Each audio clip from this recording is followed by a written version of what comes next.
जय श्री कृष्णा मित्रों, जय जय श्री सीताराम। हमारे सुमित ज्ञान यूट्यूब चैनल में सभी हमारे भाई बहनों का स्वागत है। सभी दर्शकों से मेरी तरफ से जय श्री कृष्णा, जय जय श्री सीताराम।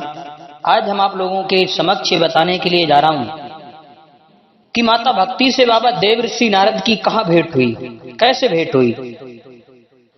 सच्चिदानंद स्वरूप भगवान श्री कृष्ण को हम नमस्कार करते हैं, जो जगत की उत्पत्ति, स्थिति और विनाश के हेतु तथा आध्यात्मिक, आदि दैविक और आदि भौतिक तीनों प्रकार के तापों का नाश करने वाले हैं।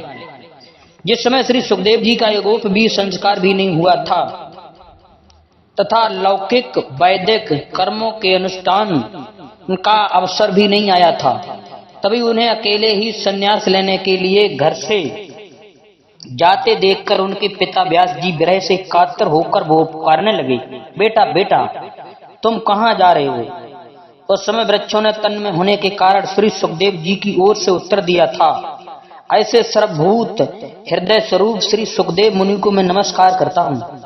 एक बार भगवत कथा मृत का रसास्वादन करने में कुशल मुनिवर सौनक जी ने नैमिषारण्य क्षेत्र में विराजमान महामती सूत जी को नमस्कार करके उनसे पूछा।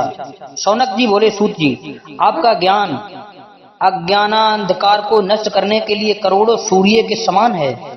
आप हमारे कानों के लिए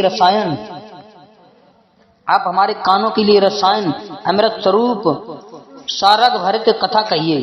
भक्ति, ज्ञान और वैराग्य से प्राप्त होने वाली महान विवेक की वृद्धि किस प्रकार होती है तथा वैष्णव लोग किस तरह इस माया मोह से अपनी पीछा छुड़ाता है।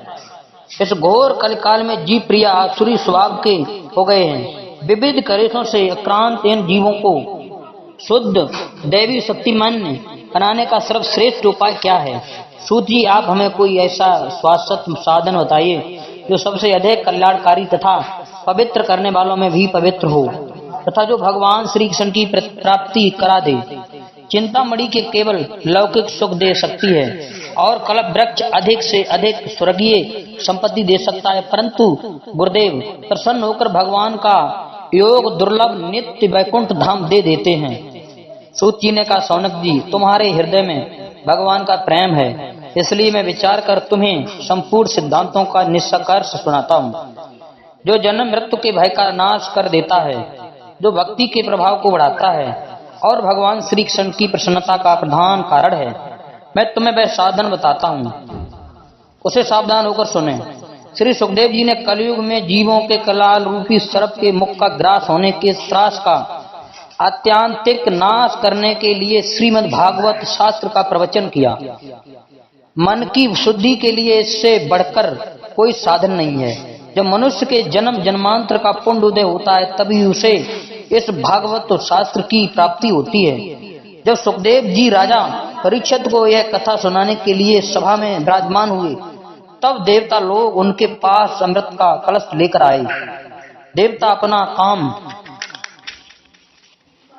बनाने में बड़े कुशल होते हैं।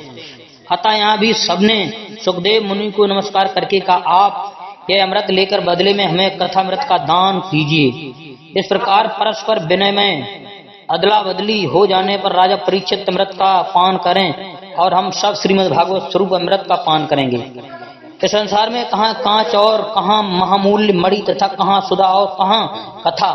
श्री सुखदेव जी ने यह सोचकर उस समय देवताओं की हंसी उड़ा दी। उन्हें भक्ति शून्य कथा का अनाधिकारी जानकर कथामृत का दान नहीं किया। इस प्रकार यह श्रीमद् भागवत की कथा देवताओं को भी दुर्लभ है। पूर्व काल में श्रीमद् भागवत के श्रवण से ही राजा परीक्षित की मुक्ति देखकर ब्रह्मा जी को भी बड़ा आश्चर्य हुआ था। उन्होंने सत्यलोक में तराजू बांधकर सब साधनों को तौला। अन्य सभी साधन तौल में हल्के पड़ गए। अपने महत्व के कारण भगवत की ही सबसे भारी रहा। यह देखकर सभी ऋषियों को बड़ा विस्मय हुआ। उन्होंने कलयुग में इस दुर्लभ भागवत शास्त्र को ही पढ़ने सुनने से तत्काल मोक्ष देने वाला निश्चय किया। सप्ताह विधि से श्रवण करने पर यह निश्चय भक्ति प्रदान करता है। पूर्व काल में इसे दयापरायण सनकादि ने देवर्षि नारद को सुनाया था। यद्यपि देवर्षि ने पहले ब्रह्मा जी के मुख से श्रवण कर लिया था, तथापि सप्ताह श्रवण की विधि तो उन्हें सनकादिक ने ही बताई थी। संसारिक प्रपंच से मुक्ति एवं विचारशील नजदीका सनकादिक 7 संयोग कहाँ हुआ और विधि विधान के श्रवण में उनकी प्राप्ति कैसे हुई। जय श्री कृष्ण मित्रों, जय जय श्री सीताराम। हमारे चैनल को सब्सक्राइब करें, लाइक करें और भी ज्ञानवर्धक वीडियो इसी प्रकार सुनते रहें, पाते रहें। जय जय श्री सीताराम।